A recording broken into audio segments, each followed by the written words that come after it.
محترم دوستو، اللہ تعالیٰ روزے کا بدلہ کیسے دیتے ہیں میں آپ کو ایک واقعے سے بتلاتا ہوں۔ ہارون رشید کا ایک واقعہ منقول ہے۔ ایک مرتبہ وہ کہیں جا رہے تھے، کسی بوڑھے کو دیکھا کہ وہ اپنی زمین میں آم کا درخت لگا رہا تھا۔ بادشاہ نے ویسے ہی پوچھ لیا کہ بڑے میاں کیا کرتے ہو؟ کہا آم کا پودا لگا رہا ہوں۔ بادشاہ کو مذاق سوجی، اس نے کہا کہ آپ اس کا پھل کھانے تک زندہ رہیں گے؟ بوڑھے نے کہا حضرت بات یہ ہے کہ آم کا پودا وہ ہمارے اگلوں نے بویا تو ہم نے اللہ کے فضل سے اس کا پھل کھایا، آج ہم بوئیں گے تو ہمارے بعد والے اس کا پھل کھائیں گے۔ بادشاہ کو جواب بہت پسند آیا اور حکم دیا کہ انہیں 1000 اشرفیہ انعام دے دو۔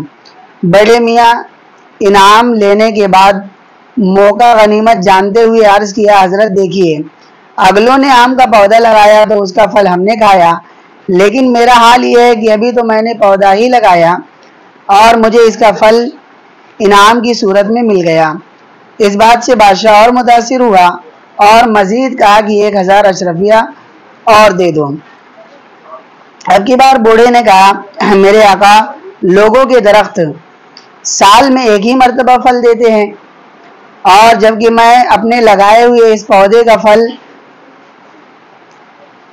2 مرتبہ کھا چکا ہوں۔ بادشاہ اس حاضر جوابی پر حیران رہ گیا اور خوش ہو کر کہا کہ مزید 1000 اشرفیہ کا حکم دیا کہ 1000 اشرفیہ اور دے دو، اور وزیر نے کہا کہ حضرت آگے چلے ورنہ بوڑھا خزانہ صاف کر دے گا۔ دوستو، جب دنیا کے بادشاہ کسی سے خوش ہو کر اتنا دے سکتے ہیں تو خزائن السماوات والارض یعنی زمین و آسمان کے جو مالک ہے اللہ رب العزت، انہوں نے کہا کہ روزے کا بدلہ میں خود ہوں تو ان کے متعلق ہمارا کیا خیال ہے؟ لیکن روزہ ایسا انفرادی اور خصوصی عمل ہے کہ اس کا بدلہ اللہ نے فرمایا میں خود ہی دوں گا۔ رہی بات جنت کی تو جنت میری ہے، مجھ سے ہے، لیکن مجھ سے بڑی نہیں، لہذا جسے اور جس عمل سے میں مل گیا اسے سب کچھ مل گیا۔ سبحان اللہ، سچ ہے من کان للہ کان اللہ لہ، جو اللہ تعالیٰ کا ہو گیا ساری خدائی اس کی ہو گئی۔ اس حدیث قدسی میں روزے کی بے حد و حساب جزا اور صلہ جنت والے مالک نے اس طرح بیان فرمایا ہے کہ روزے کا بدلہ میں خود ہوں۔ کیا زمینوں اور آسمانوں میں موجود ساری نعمتیں اور دولتیں مل کر بھی اس جزا اور صلہ کے سامنے پیش کی جا سکتی ہے؟ ہرگز نہیں۔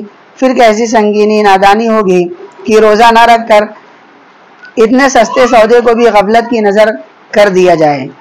میرے محترم دوستو، روزہ سے صرف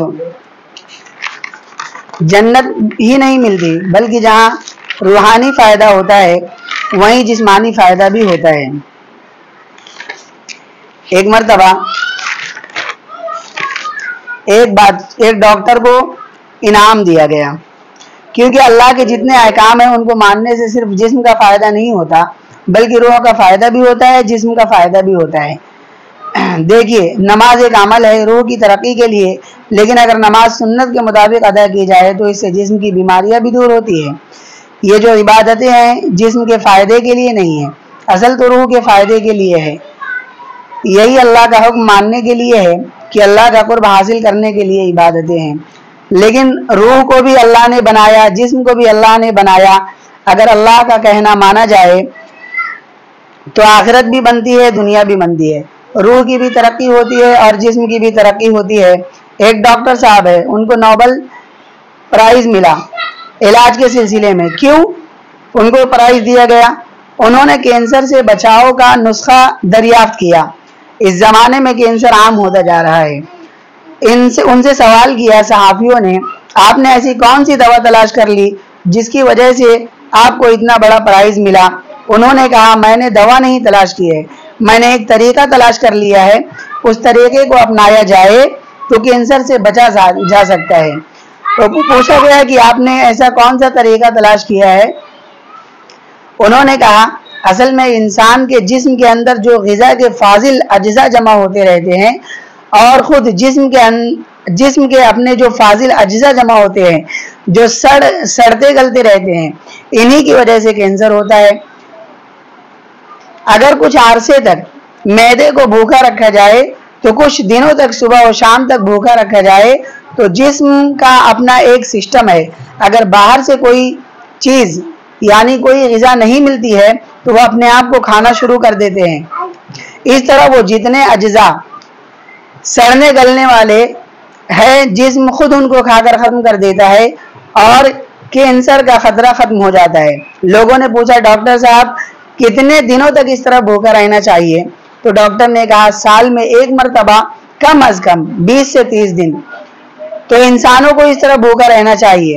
اللہ تو رحمان و رحیم ہے، پہلے سے ہم کو رمضان کا ایک مہینہ عطا فرمایا، لیکن ہمارا حال یہ ہے کہ ہم رمضان میں اپنے جسم کی پرانی بیماریوں کو دور کرنا تو درکنار نئی بیماریاں پیدا کر لیتے ہیں اللہ کی نافرمانی کر کے، اور ایک دوسرے دنوں کے مقابلے میں زیادہ کھا کر۔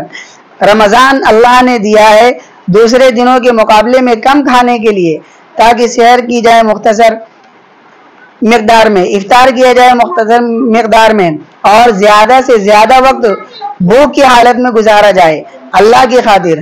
تو اللہ روح کو بھی ترقی دیتے ہیں اور ساتھ میں سال بھر جسم کے اندر جو بیماریاں پل رہی تھی جسم کے اندر اس کو ختم کر دیتے ہیں۔